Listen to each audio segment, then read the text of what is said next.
जय शनिदेव। शनिदेव को ग्रहों का राजा कहा जाता है। भगवान भोलेनाथ ने इन्हें न्याय के देवता की उपाधि दी है। शनिदेव को बहुत जल्दी क्रोध आता है। इसी क्रोध की वजह से पिता सूर्य से इनकी नाराजगी बनी रहती है।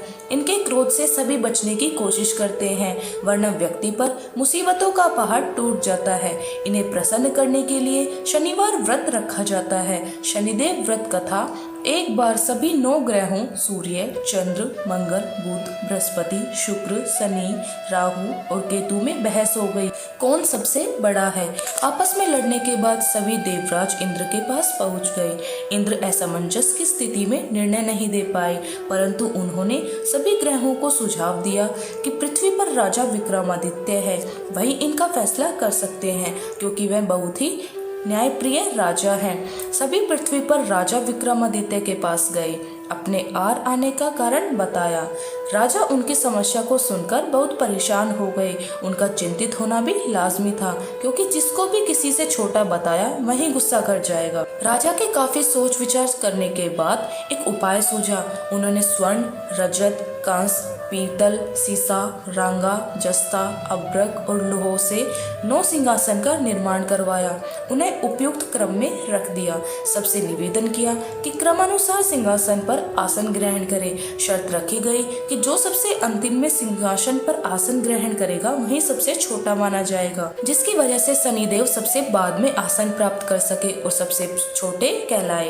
क्रोध के आवेश में शनिदेव ने सोचा राजा ने यह सब जानबूझकर किया है। कुपित होकर राजा से कहा, राजा तुम मुझे नहीं जानता। सूर्य एक राशि में 1 महीना, चंद्रमा 2.25 महीना, 2 तिल, मंगल 1.5 महीना, बृहस्पति 13 महीने और बुध और शुक्र 1-1 महीने विचरण करते हैं। इनमें 2.5 से 7 साल तक रहता हूँ। मैंने बड़े बड़े का विनाश किया है।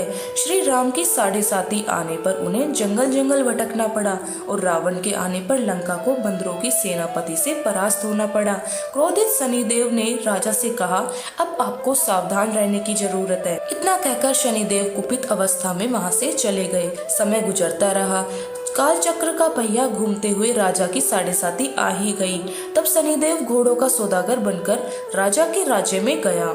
उनके साथ अच्छी नस्ल के बहुत सारे घोड़े थे। जब राजा को सौदागर के घोड़ों का पता चला तो अश्वपाल को अच्छे घोड़े खरीदने के लिए भेजा। अश्वपाल ने कई अच्छे घोड़े खरीदे। इसके अलावा सौदागर ने उपहार स्वरूप एक सर्वोत्तम नस्ल के घोड़े की सवारी हेतु राजा को दे दिया। राजा विक्रमादित्य जैसे ही उस घोड़े पर बैठे, वह सरपट वन की ओर भागने लगा। जंगल के अंदर पहुंचकर वह गायब हो गया। भूख प्यास की स्थिति में राजा जंगल में भटकते रहे। अचानक उन्हें एक ग्वाला दिखाई दिया, जिससे राजा की प्यास बुझाई। राजा ने प्रसन्नता में उसे अपनी अंगूठी देकर नगर की तरफ चले गए। वहाँ एक सेठ की दुकान पर पहुंचकर उन्होंने जल पिया और अपना नाम वीका बताया। भाग्यवश उस दिन सेठ की खूब आमदनी हुई। सेठ खुश होकर उन्हें अपने साथ घर ले गया। सेठ के घर में खूंटी पर एक टंगा था, हार टंगा था, जिसको खूंटी निगल रही थी। कुछ ही देर बाद पूरी तरह से वह हार गायब हो गया। सेठ वापस आया तो हार गायब था। उसे लगा कि वीका ने ही उसे चुराया है। सेठ ने वीका को कोतवाल से पकड़वा दिया और दंड स्वरूप राजा उसे चोर समझकर हाथ पैर कटवा दिए। अपंग अवस्था में उसे नगर के बाहर फेंक दिया गया। तभी वहाँ से एक तेली निकला, जिसको वीका पर दया आ गई। उसने वीका को अपनी गाड़ी में बैठा लिया। वीका अपनी जीभ से बैलों को हाँकने लगा।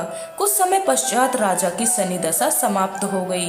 वर्षा काल आने पर वीका मल्हार गाने लगा। एक नगर की राजकुमारी मनभावनी ने मल्हार सुनकर मन ही मन प्रण किया कि जो भी है राग गा रहा है वह उसी से विवाह करेगी।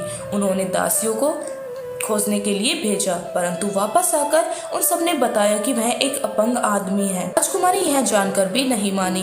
अगले ही दिन वह अनशन पर बैठ गई। जब लाख समझाने पर राजकुमारी नहीं मानी, तब राजा ने उस तेली को बुलवा भेजा और वीका से विवाह की तैयारी करने के लिए कहा। वीका से राजकुमारी का विवाह हो गया। एक दिन वीका के स्वप्न में शनिदेव ने आकर कहा कि देख राजन, तुमने मुझे छोटा बताकर कितना दुख झेला है। राजा ने क्षमा मांगते हुए हाथ जोड़कर कहा, हे शनिदेव, जैसा दुख मुझे दिया है किसी और को ऐसा दुख मत देना। शनिदेव इस विनती को मान गए और कहा कि मेरे व्रत और कथा से तुम्हारे सारे कष्ट दूर हो जाएंगे। तो भी नित्य मेरा ध्यान करेगा चींटियों को आटा डालेगा, उनकी मनोकामना पूर्ण हो जाएगी। शनिदेव ने राजा को हाथ पैर भी वापस दे दिए। दूसरे दिन जब सुबह राजकुमारी की आंखें खुली तो वह आश्चर्यचकित हो गई। विका ने मनभावनी को बताया वह राजा उज्जैन का राजा विक्रमादित्य है। मनभावनी खुशी से फुलेनी संवारी थी।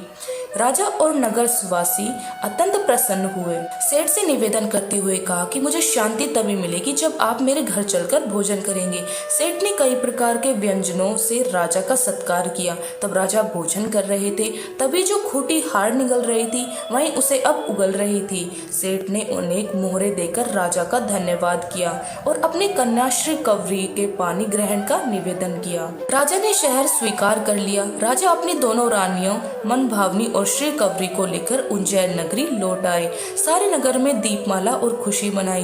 राजा ने घोषणा करते हुए कहा, मैंने शनिदेव को सबसे छोटा बतलाया था, लेकिन असल में वही सर्वोपरि है।